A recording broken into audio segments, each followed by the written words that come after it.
Jai Hind viewers, welcome back to the Global Strategic and Defense News. Today on Candid Conversation, we are going to discuss a very important topic. Are women truly empowered in India? We have seen in the last few weeks, there was a lot of debate, whether on the floor of the parliament or in the mainstream media, about this issue. So to discuss this very important topic, I have invited Mrinalini Singh, who is an internationally renowned voice on this subject. She is a graduate from Delhi University. She is a lawyer by profession. She has the honor of being elected as the youngest block pramukh in West UP with 200 villages under her. And she works immensely on mindset shift and inner transformation. Welcome, Mrinalini, to the Global Strategic and Defense News. Thank you so much for having me here. I feel really honored and humbled both. Welcome. Mrinalini, my first question is, historically, women in India have had a great place of pride and legacy, be it Rani Lakshmibai or Razia Sultan. So why is it that after so many centuries still, the women are not truly empowered in India? I think it's very interesting to note that in history, we do have female figures who were strong, who were powerful, who had a voice, and the men around them supported that and created space for them, or rather actually followed their lead. They didn't have to even create space, they followed their lead, because I do genuinely believe that in history we had patriarchy wasn't as insecure, because I would like to clarify before I move forward that patriarchy is not anti-men. Patriarchy is a system created by men, which I personally feel hasn't worked very well for men, because if it did, the world wouldn't be in the state that we are in today.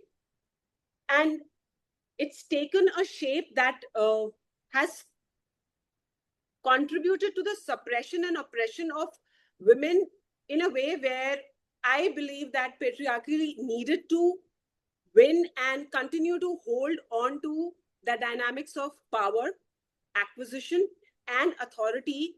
And somewhere, the way the gender roles got defined, it felt like to the world that women have certain roles, certain definitions, certain structures that they are expected to follow and be in. And because it wasn't valued the way as it should, as there's this term that goes on a lot on Instagram, which is called the trad wife, which is a traditional wife, whatever role women were, let's say, assigned, which was taking care of the homes, let's say taking care of the children, nurturing the family, if that role was respected enough, if that role was valued enough, if the women were made to feel that they are playing 50% equal role in the way the world is run, the way the world functions, I don't think so women would have needed feminism. I don't think so women would have needed to stand up for all of this. But because that job, whatever they assigned, wasn't taken very seriously, wasn't given respect, wasn't given value, and women were treated as the other, not the significant one, because men were treated as the significant one. So women had to finally understand that something as basic as their participation in the world, which is, let's start from the voting rights. It all started, the first wave of feminism had to start with the right to just simply vote. Women weren't even allowed that. So they had to step out of the role that was assigned to them and talk to the world and tell the world that we are not okay with this.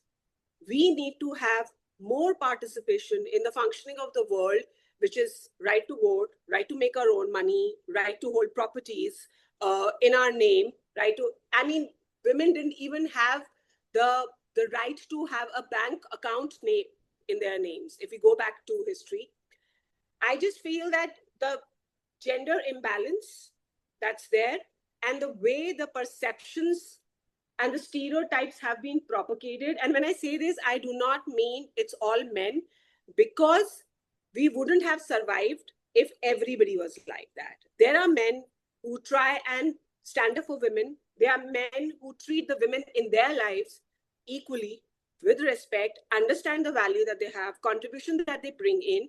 So yes, we have survived because of that.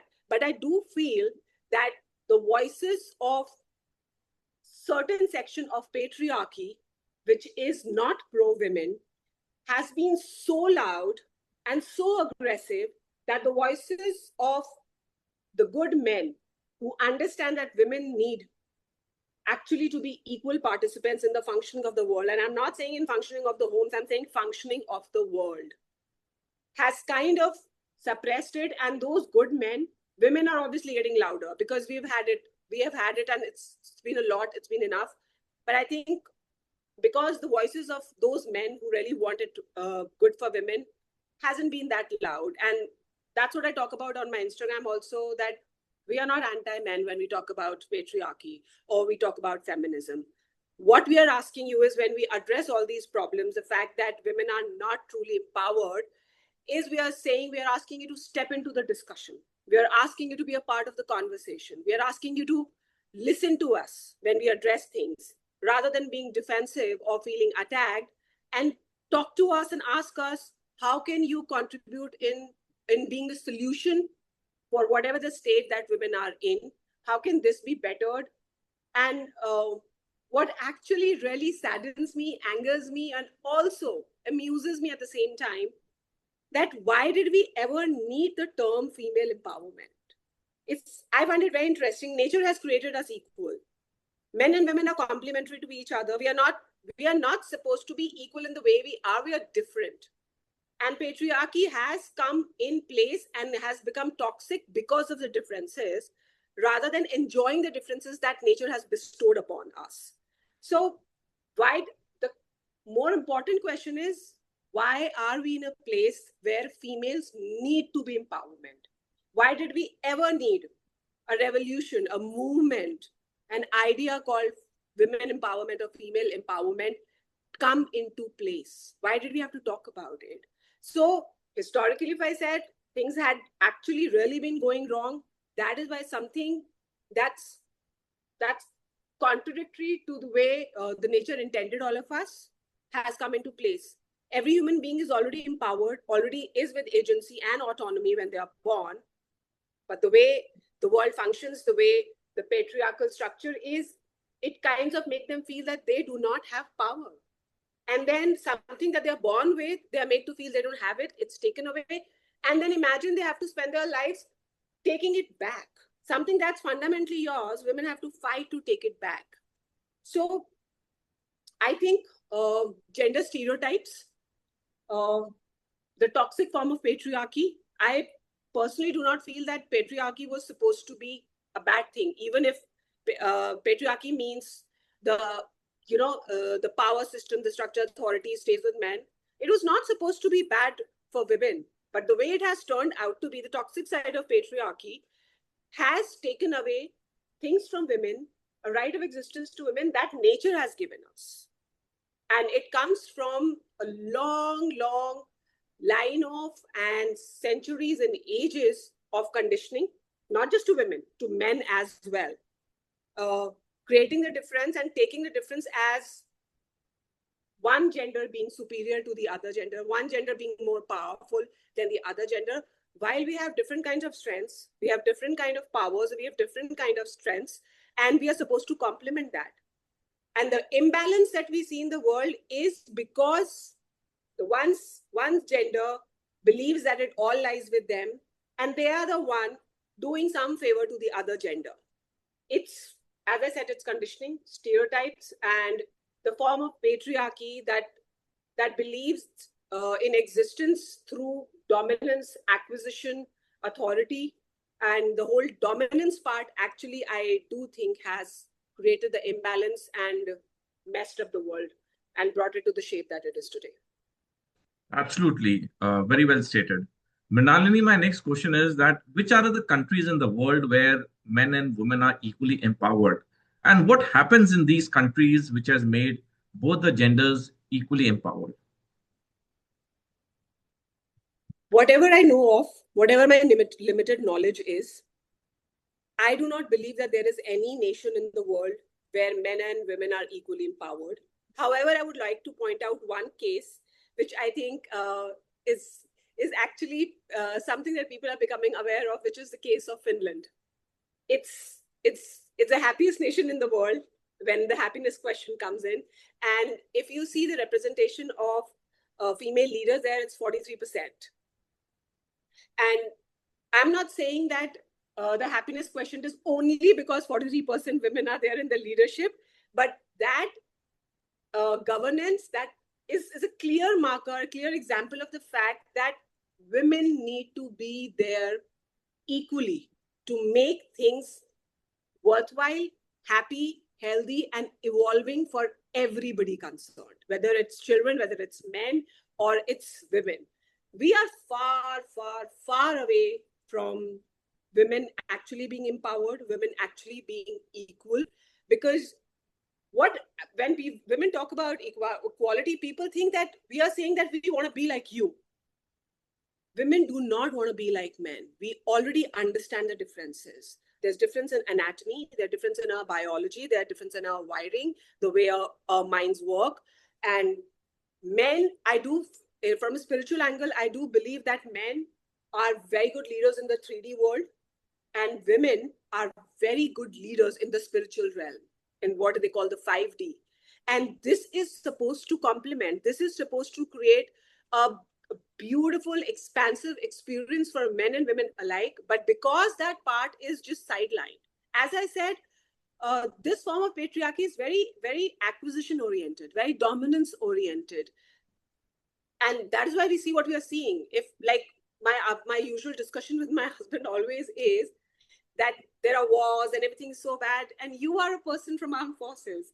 I always feel that, why do we need wars?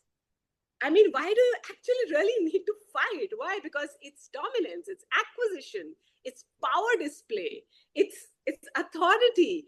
And somebody who's sitting at the helm of this all, the captain of the ship, decides that, oh, either it's my ego that's triggered, or I think this other person, and there are two people whose egos are probably triggered. They have these ideas and they want to execute it, and an entire nation suffers, pays the price of it. People die because of war. And for what?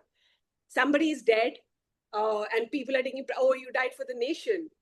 Yes, that sounds very nice. That's patriotic, and it fills you with a lot of good, intense, powerful emotions. But what about the people who actually lose their people in the wars? Why do we need something like that?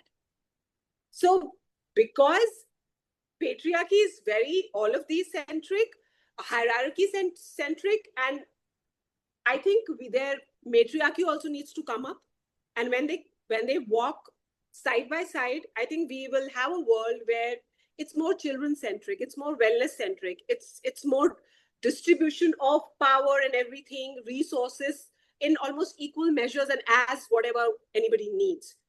And it's very interesting that we say, that women now walk hand in hand with men, shoulder to shoulder. And I wonder that why is it that men cannot walk hand in hand with women? Why is it that men can't walk shoulder to shoulder with women and say that, though you have been wronged for the longest of time, and here we are, we'll hold your hand, we'll walk right alongside with you, and we'll change it, because the way the world is, it's not serving anyone. People are not happy.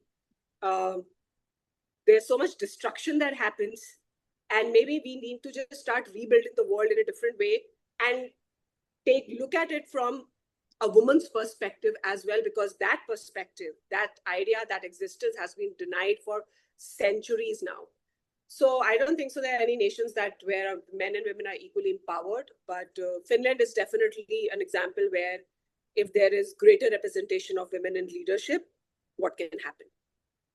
Well, Manali, I totally agree with you. Being an army man, I can tell you that we in the army never want wars to happen, because we have seen our own, unit officers, our own soldiers dying, and that really leaves a very big trauma in us.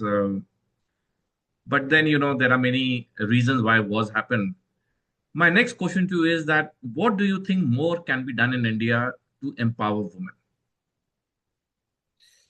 I think we have already seen that law is not a deterrent. So I will begin just with the basic. And I was just having this discussion with my husband as well, that in India especially, anywhere women's safety is a major issue. See, for anything to survive, let's say for a human being to survive, the most fundamental basic thing is their physical safety. If they're physically safe, that after that only they can do something, right? So women do not have the most basic thing. If I step out of the house, I will scan the area.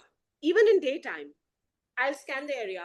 Who's coming to me? Why is that person looking at me? Who's behind me? Am I safe at a safe distance? Where am I parking my car? Is it a lonely, is it a place where is an isolated place? I want to be around where there are a lot of people. A man does not have to go through all this. I'll clutch my phone. I'll make sure somebody knows where I am, and I have to watch my clothes also all the time. So there are all these calculations. So both the most basic thing a man doesn't have to go through in India. And there's such gruesome, gnarly events of sexual violence, physical violence against women. Yes, people get caught. Yes, sometimes we have masses coming on the road and protesting against it and raising their voices and concern. But we clearly can see that law is not actually a deterrent. Punishment is not a deterrent for all of this. Yes, you can hold that one person in jail and keep that person isolated off the streets. But what really needs to be done in India is regular, continuous conversations and working on the psyche and the mindset of people here. Because it's the mind, people are only controlled, governed, manipulated, influenced through their minds. The actions come from what your mental processes, what your thoughts are like, what you believe.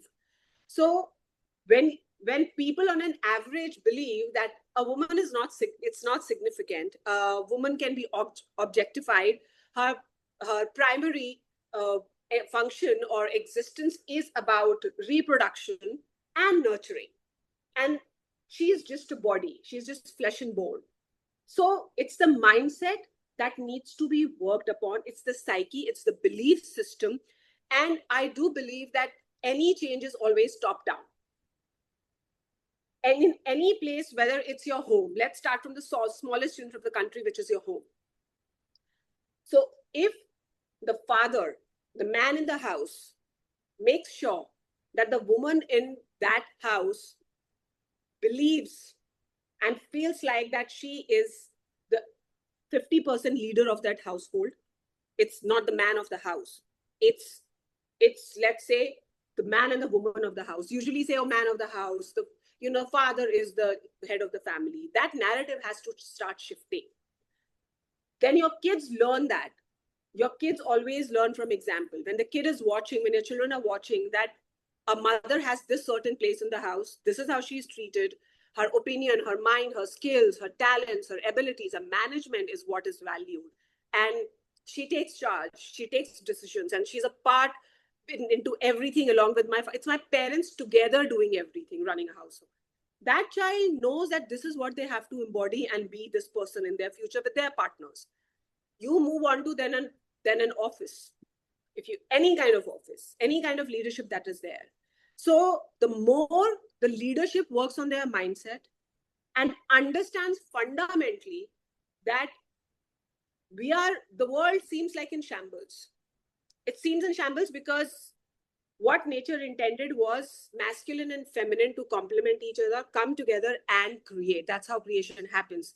Women also can't create in isolation. We also need men. We really need men. We need men to step up. So they have actually gone totally against it. So I think nature has to be respected. The laws of nature have to be brought in, and understand that women's perspective, their talents, their abilities, their skills are as important as a man's, and everything has to work together in collaboration. There has to be cohesion, and there has to be such clear markers and clear examples from the leadership showing that at least under their leadership, whatever the unit is, whether it's big, it's small, whether it's a prime minister, whether it's central minister, whether it's home minister or a state minister or a school's principal or an army's leader, anybody for that matter, is showing that in my leadership, a woman will not be dismissed. A woman will be validated, acknowledged, brought in, because we will not function without her input. We need her.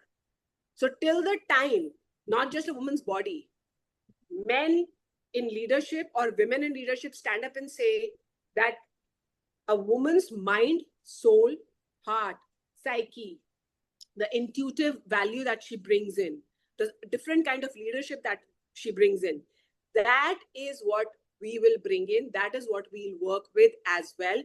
I'm not saying that men need to just completely go away, or patriarchy just really needs to go away. Patriarchy can be really good as well. Patriarchy can be pro women, but because it has not been pro women, the whole matriarchal concept is starting to bubble up. The world is shifting. It's definitely shifting. Women are getting louder and they are standing their ground. So, and they are trying very best. Like I, through my Instagram channel, I'm trying to work at the mindset. I can't change somebody's action. I can't go and tell somebody, don't do this. It's important for people to learn why is it wrong or why is it not good to do what you're doing. So belief system, mindset, and the entire way, the whole system, which is pretty broken, that is what needs to be worked at. And the fundamentals have to be worked at. You can have deterrence in place. That's not scary enough for people. You can talk and talk and talk, just say, oh, this is wrong, that is wrong. It's not making any effect. It's not making any impact. People really need to be re-educated about all of this. I think we really need to rebuild humanity. And when I say rebuild humanity, everything that comes under it, why you believe what you believe, is it working for you or is it not working for you? And if it's not working for you, what is the damage that it is causing and it could possibly cause? So yes, I do believe on attack stereotypes, redefine the way gender is supposed to be, or rather actually stop defining what gender is supposed to be. Let people just be and re-educate humans in what it means to have constructive, evolving humanity, which is made of equal parts of the feminine and the women as well. Well, I couldn't have agreed with you more. There's a total change required in our mindset and mentality, and that is the first basic step, I think, where we can start towards having a big change. Uh, Mrinalini, my last question to you is that having been a successful person, you must have faced many challenges in life. But have you faced challenges in your way up because of your gender? Yes. Uh, it's a very interesting thing that people talk about, which they call as the pretty privilege. I don't know what that is really. People say that exists, and it happens more with women because they say that if a woman feels a certain way, it's easy for them. I think it has not. It has gone against me as a woman. I have had to let go of so much work because I didn't feel like the men who are approaching me for work really actually want to work me. And I've had very unpleasant incidents also, which were not, it's very interesting how it comes in your way because I have always grown around men. I am very comfortable around men, and I have been a masculine woman all my life, which I'm unlearning. I want to tap into my feminine side as well. But yeah, so for me, working alongside with men and interacting with them has always come with a certain ease. But certain incidents I've had where men at really high positions have insinuated, have made suggestions which were totally against a professional attitude, which were personal, and which clearly told me that the only way this conversation is happening or is going to happen is that they're looking at something else rather than at my abilities. What can I bring to their organization or to them or whatever? I have had vice president, some organizations vice president suggests that why don't we book a room in a hotel and then discuss this. And it leaves such an unpleasant mark on your psyche because you feel like I'm here to work. I am here to contribute to myself, to the economy, to the world. And I want to create something for myself and in turn, maybe help other people also out there. But if this is how I'm looked at, how do I do that?